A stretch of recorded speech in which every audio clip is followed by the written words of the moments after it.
Dirkens here. Well, today I'm going to focus on a team that calls their home Boca Raton, Florida. Now, Boca Raton is a beautiful place to go retire if you have the money and you're in the retiring mood. And it's also a fantastic place to shine up your resume if you're one Lane Kiffin. Now you're asking, Bobby, you've done videos and previews on Georgia, Ohio State, Washington, Alabama, big contenders and such. Why Florida Atlantic? Let me tell you where I got the idea from. I was out doing some pressure washing today because you know how on concrete, over time, if you get a little moisture and a little shade, maybe dirt and grime, it becomes slippery when it gets wet again. Well, this week I stepped out my front door, and I ain't a figure skater, but I did a triple Lutz followed by a bunch of four-letter words. So I figured I might as well pressure wash the thing before Bobby Dirkens Jr. and Bobby Dirkens Jr. ends up in, tiny traction cast. But I was out there thinking, Bobby, what preview could you do that would be interesting? That a team could actually have a fighting chance of not making the college football playoff, but making some real noise in college football. Florida Atlantic. Now we have to start off with Lane Kiffin. 31 years old, he was the head coach of the Raiders. His dad's Monty Kiffin. Fantastic coordinator. He's been part of some big things. Lane is a very brilliant offensive mind. No matter what your feelings is about Lane Kiffin, whether you're right or you're wrong, Lane Kiffin is a fantastic football coach. He knows what he's doing. So he's there. Things don't work out at the Raiders. The Raiders and the Browns, that's where careers go to die. And it just is what it is. He ended up this is where things start getting sticky for Lane. Okay? Takes the job at Tennessee. By the way, Tennessee a volunteer road show. Thank you for inviting me to call in to your show. When I called in, that was a good time. Y'all go check out Volunteer Roadshow. You good people. Called in. So, but this is going to be painful if FAU Roadshow's watching, if Vols Rising is watching, if Small Vol is watching. It's going to be very, very painful for volunteer fans. Lane Kiffin took over. He come into Tennessee and he trash-talked Florida. Now, this is not the Florida of today. No. This is the Florida when Urban Meyer was there. Yeah, not a good time to be trash-talking Florida. And he was there one season. It did not turn out well, and the ending was even worse. After 1 year, he basically just leaves. It's just like up and gone. He's just, where's Lane at? His office is cleaned out. And you turn on ESPN, and he's now the coach of the Southern California Trojans. Well, that didn't work out well. They ended up firing him. He was there for, 3 or 4 seasons. Ended up letting him go. And then he became the offensive coordinator for Nick Saban. Now, let's be honest. We don't know Lane Kiffin. We know he likes to troll Alabama on Twitter. And remember the trolling, because we're going to get back to that in a second, which I think is funny. I think it's funny. It's kind of like somebody who, used to have some dealings with, and they just pick at you, But he took over, he left being the offensive coordinator at Alabama and became the coach at Florida Atlantic. Now, if you're like me, I thought that I had a slight aneurysm and that my eyes was doggling up and down because Florida, maybe, because he gets to troll his old boss, Saban, and he gets to play around with the Tennessee emotions. Where a better place than Florida? But no, Florida Atlantic. And he goes down there. And he goes and he brings in these players who maybe had got in trouble somewhere else. Maybe they went and played football at Last Chance University. And now they're on the football team. So, to recap last year, and I'm going to make this fast because I want to focus on this season. But you have to understand why I'm talking about Florida Atlantic right now. They went 11-3 last year. Now, their first 4 games, they were only 1-3. Let's qualify the first 2 losses, which was pretty butt-whipping-ish. I sat and watched the first 2 ball games. First game, they lost by a lot to Navy. All right? And you could tell that entire game they were trying to put things together. You know what? It was like watching a blind kid put together Legos. They knew the pieces were there and hands goes here and there. They just couldn't see it. And that was really what it looked like. You could tell it was a team who had talent, a lot of athletic talent. The coaching, you could tell with good coaching, nobody was gelling. And Navy took advantage of it. Beat them like 42-19 or something. Next game didn't get any easier. In fact, it got more difficult. They went up to Camp Randall and played Wisconsin. The funny thing is, this time they did lose by double digits, but it was 31-14. It's getting better. And then they go and they play a team it's not really that good as Bethune-Cookman. Beat them 45-0. There's their first win. Then they go play Buffalo. They lose to Buffalo by 3 points. After that, they won every game in their conference. They played in the conference championship game. And in the conference championship game, they spanked North Texas. What's that score right there? 41-17. This is for all of y'all. This Conference USA ball, this same league for all of y'all who don't follow it like me. University of Alabama, Birmingham's in there. Louisiana Tech's in there. Marshall's in there. North Texas, if I hadn't said them already. Now we're to this season. They return 15 starters. Only 5 offensive starters, but 10 of their 11 defensive starters comes back. And let me tell you right now, they got some ballers on that side, but let's focus on the offense. They lost their starting quarterback, Driscoll. He came in. They had DeAndre Johnson. Started out at Florida State. There's some things went on while he was down there. He ended up leaving. He ended up getting dismissed from the team or something like that. He ends up going down there. I start playing for Lane. Okay, he's down there. And then this year, a youngin who got dismissed from Oklahoma's team, Chris Robinson, highly recruited young man as well. He's here. Earlier this year, this is just me doing a little research here, he got dismissed from the team, and 2 days later, he was back on the team. So he's had some troubles. You see what's going on here. Lane is taking players who maybe had a rocky past, and he's saying, come down here. You know I'm a good coach. You know that the only reason that I'm not in the big leagues today is because of maybe some mishandling of stuff. But y'all know at the end of the day, and everybody else, even when they're trashing me, knows I can coach football.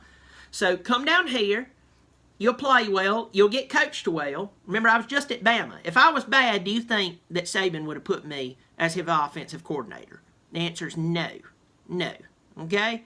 So all jokes aside, whether you like him, whether you're a Tennessee fan, whether you're a Southern Cal fan, whether whatever, you don't have to accept, you can live in denial. Lane Kiffin's a fantastic football coach. He's outrageous. Okay? He is. I know he's got that look on his face like, Lane, what'd you just do? Lane, did you just go into the camp counselor's corner in his bedroom and take a dump on his pillow? You did, didn't you, Lane? You laid a big old peanut-filled doo-doo ball all over the camp counselor's. He has that look on his face. He does. He really does.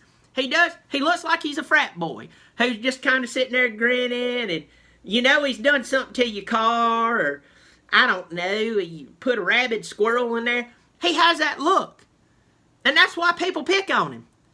And then he goes and he says stuff, and it trolls Alabama, and everybody's losing their mind. They're like, oh, no. And he comes out and he's a really good football coach. So let's talk about Florida Atlantic now. As I said, 15 starters, 10 of them on the defensive side of the ball, 5. Chris Robinson, it looks like he will be the starter as long as everything pans out, but don't be surprised if DeAndre Johnson is the starting quarterback for them. Running back, really where I should have started. I mean, quite honestly, Devin Singletary. Most of y'all don't know Devin Singletary because he does not play for a big school. Everybody knows Jonathan Taylor up there at Wisconsin, true freshman, almost rushed for 2,000 yards. Last year, as a sophomore, Devin Singletary rushed for, he was, let me see exact numbers, 1,920 yards on the ground, 32 touchdowns average, over 6 yards per carry. None of you know him. This guy can play football. He's not a tiny guy. He's low center of gravity. He's 5'9", 200 pounds. So, yeah, you're not a tall guy, but when you run through the hole of the offensive line has made through the defensive line, you're a rock coming through. This guy, he can run the football. They did pick up B.J. Emmons from Alabama, 5-star running back, and then B.J. said, guys, I'm going to take a year off from football. So he's not going to be there, but I think they'll be perfectly fine with Devin Singletary. They picked up a transfer in on the offensive line from Tulane. He's pretty solid. They lost a lot on the offensive line, but the two or three starters they bring back has a lot of experience. So I don't think you're going to see a massive fall off from the offensive line. Wide receivers, two of their three top wide receivers, they return. A youngin named Willie Wright. He's got about 650 yards receiving, and Harrison Bryant.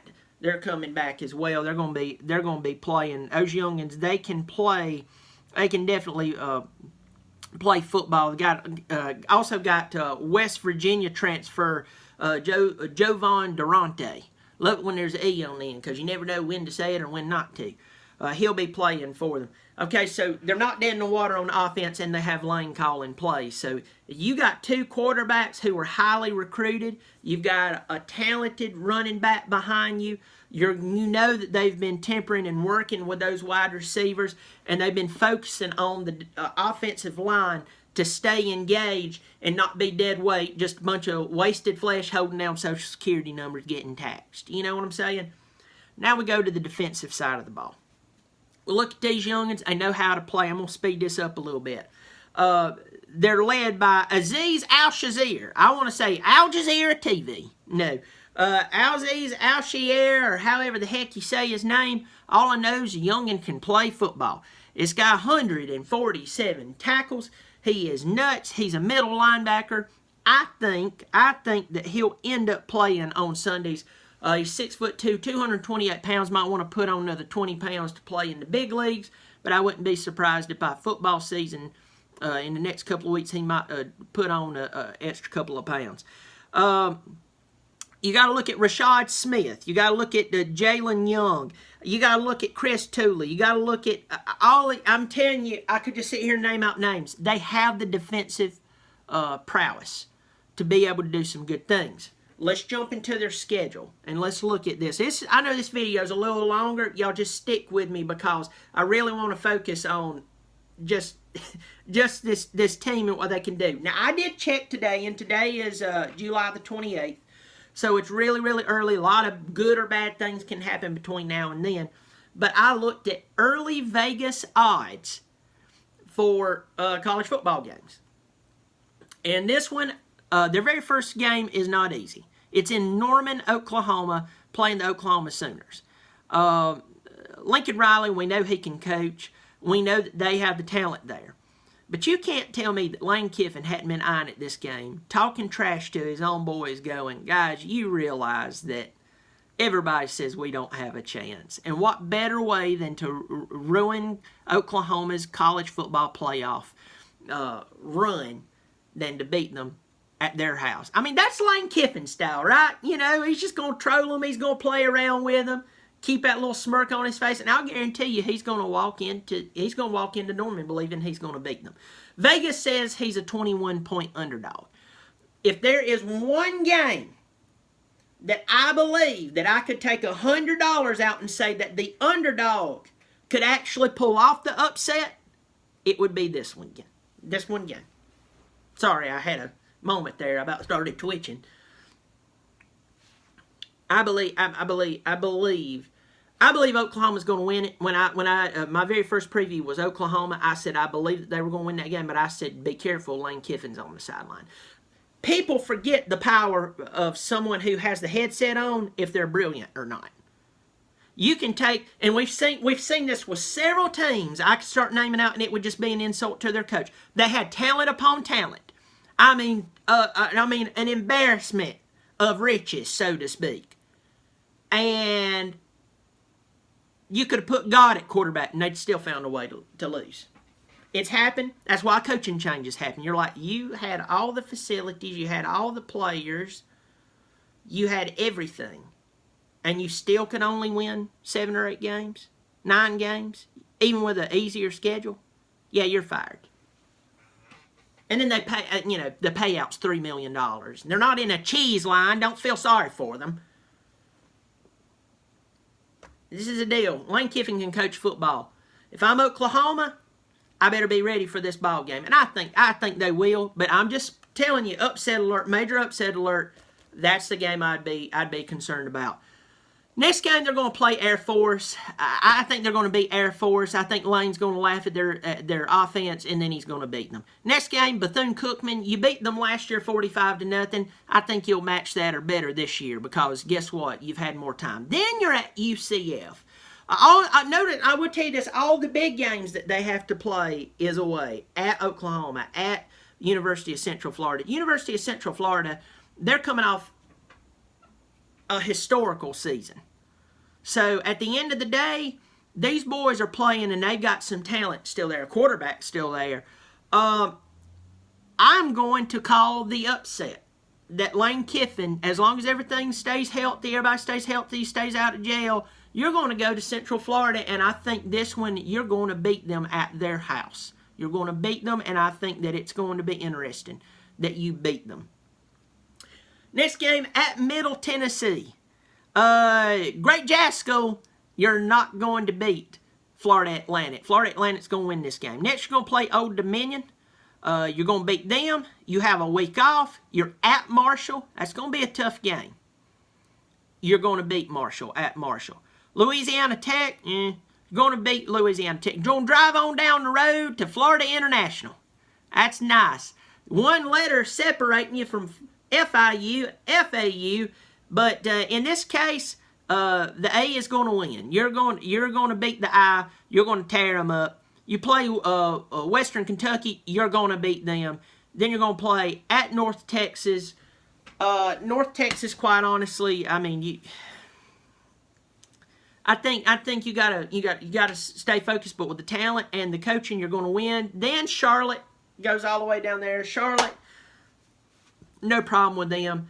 I call that you're going to lose one ball game, and that's going to be Oklahoma. And do not be surprised if the college football world is flipped upside down on their weekend, first weekend, and Lane Kiffin standing there leaving with that smirk on his face going, I told you, we'd beat you in Norman. I think Oklahoma's still going to win the game, and I'm saying if there is an upset of all upsets, don't be surprised. And remember, Bobby told you first, okay? Well, I'm going to close this one up. I want to tell everybody thank you so much for watching my videos. It means the world to me. Y'all always know how to put a smile on this old refined redneck boy's face. Do hit the like button. Go ahead and do it. And then subscribe if you ain't subscribed. Share this video. Share this good stuff. We got so much crap out there. People trying to tell you how good they are at calling football just because they used to play football. Remember, just because you understand the X's and O's, sometimes that's a bad thing because you start saying, well, on paper this works. Well, in reality it doesn't. And I'm telling you who's going to win. Share this. Tell your mama. Tell your neighbor. Pass it around. Hit that subscribe button. I sure do appreciate it. And I just want to end right here. Remind you, I am on Instagram at @TheBobbyDirkens, @TheBobbyDirkens, DIRKENS. I close with a saying that I say every week, and I believe it. I'm Bobby Dirkens, and I'm right. And if you disagree with me, you're wrong, Bobby Dirkens.